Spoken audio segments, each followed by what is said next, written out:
Alright, and then here's the... So last week we were talking about this pentatonic and bringing in the modal note, F sharp.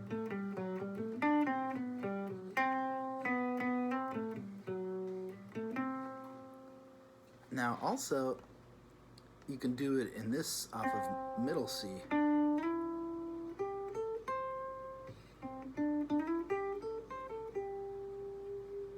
And then the modal tone is there.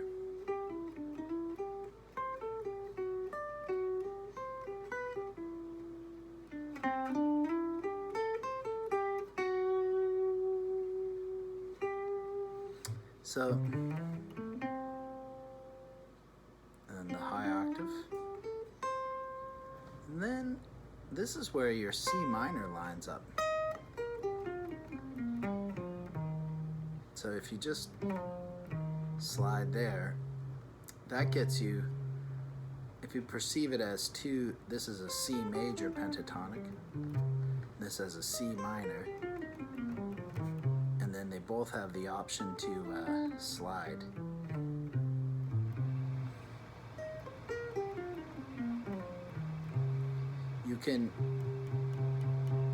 You can pivot around this central C. So if you're doing this thing, you can base it around that C, or if you want, around this C. The main thing is to have this shifting pattern, and this is gonna just act as a shift between the modes, and it also connects this up. So take a second to just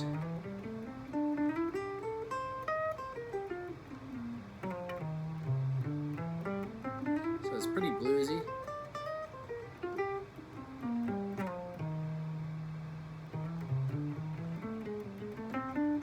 Oh yeah, and well,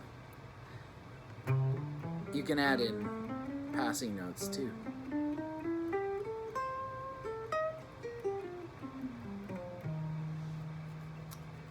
So this shift, like if this lines up with these kind of guys, and Lydian, so on, this one shifts you up to this area where you're lining up with Locrian. So you could do something like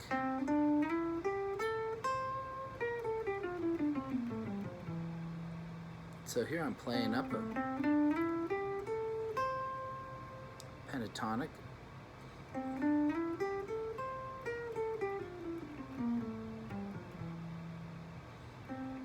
So just try that as a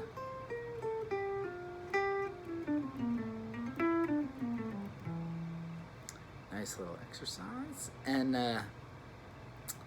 that also overlays with pentatonic minor, but we never really got a chance to talk about that. We got into something else, which is talking about this chord shape.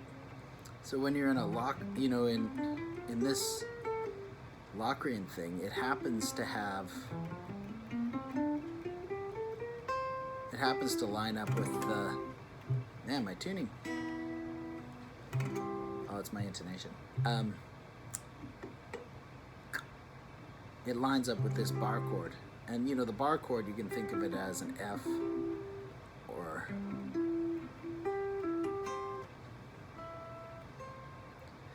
But what we did was just look at a simple root, third, fifth, triad.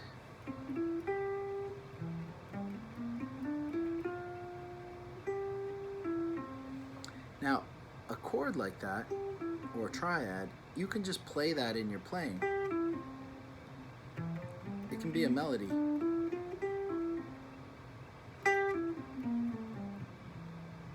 So there I just played the triad and then put those Locrian notes. And I guess the thing is, this is just a diagonal line type fingering, so you don't you don't have to say it's this finger to that one or this one. You just think of it, it's a chord. It's a separate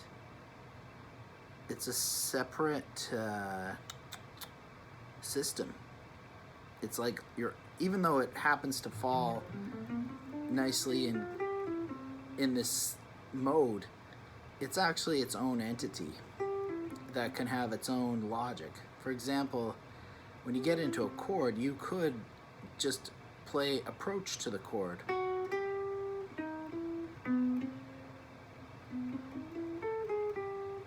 From below. There, I just used one finger. Or you can play approach from above. Ooh, I kind of like that.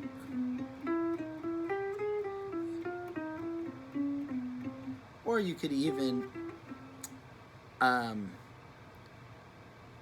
enclose the notes of the chord, like use your middle finger and then have a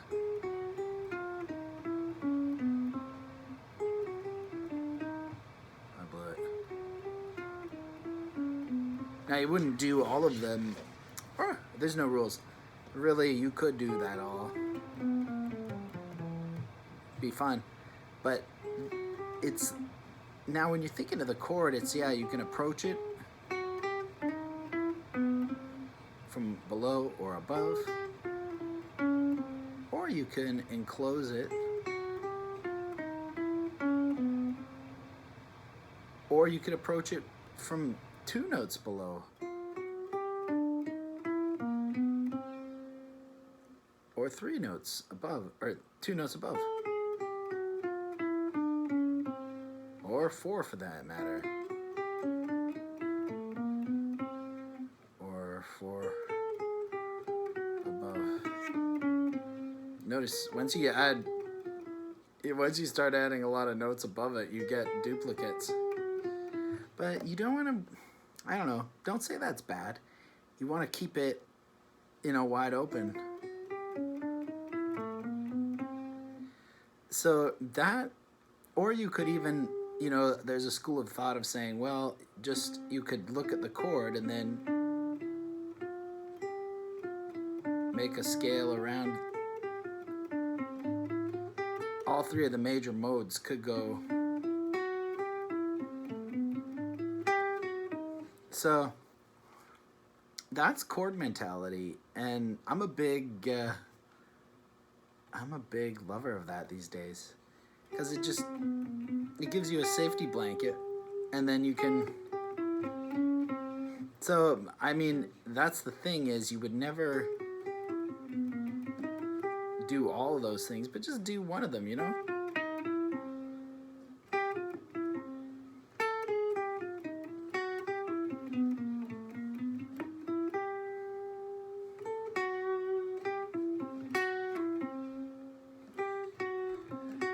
There's our Lydian thing. There's our Mixolydian thing. And that's getting to the point where you could think of that as a C7 chord. It's like a C7.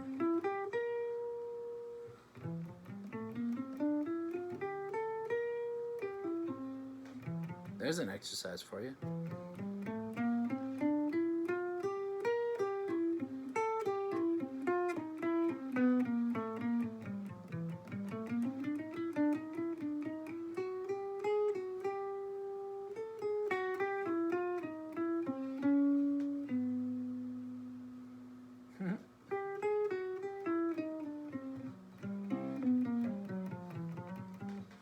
And I mean, once you start thinking, you're getting into chromatic type thinking, and there, like, here's our E Locrian.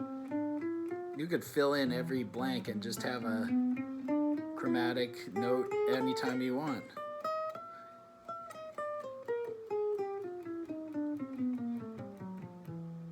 Or just once in a while.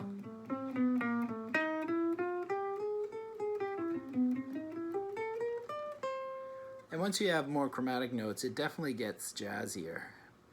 And that's okay. But here's, just play your way up to the chord.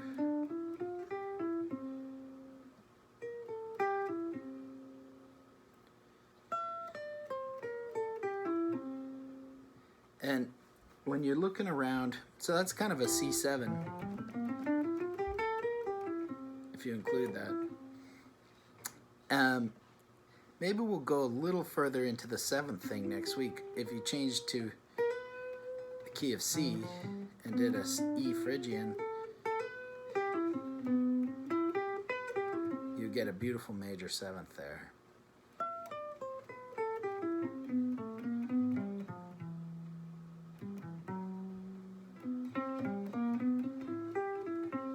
Yeah, and if you think of the chord as being a bigger thing like that, you know, you can hopscotch around the chord. Like a nice thing to do is like, there I'm like hopping from the 3rd to the 5th. It's like, maybe I'm going a little far, but I love this topic. So this week, just look for this. And then you can play it in, you know, key of C and B Locrian. It's a G chord. Or a G7.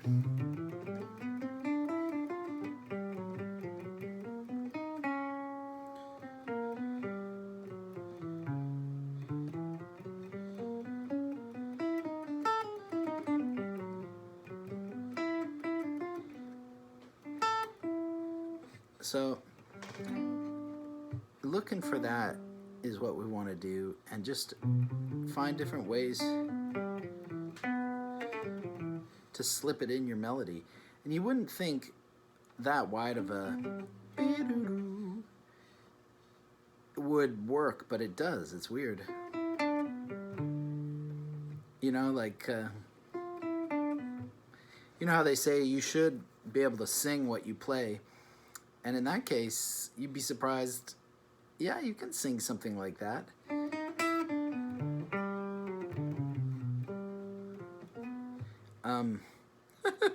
So, I think that covers everything we talked about. So you got C here, and that's E Locrian. And then here you're B Locrian or G chord. And that's kind of the only place where that lines up. And I'll talk a little more about how to get major 7th, dominant 7th, but just seamlessly. I mean, this area is where, you know, like whenever you have this chord, you're kind of in Chuck Berry land. And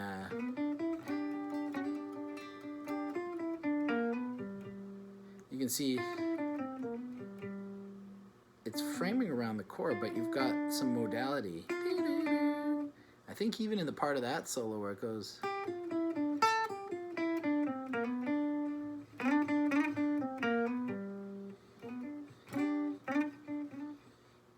it goes like, no.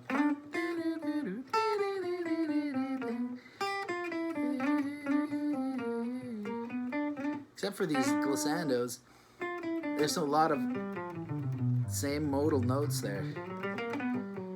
So it's pretty straight rock too, if you think about it. But you can put in whatever outside tones you want, because you know you've got that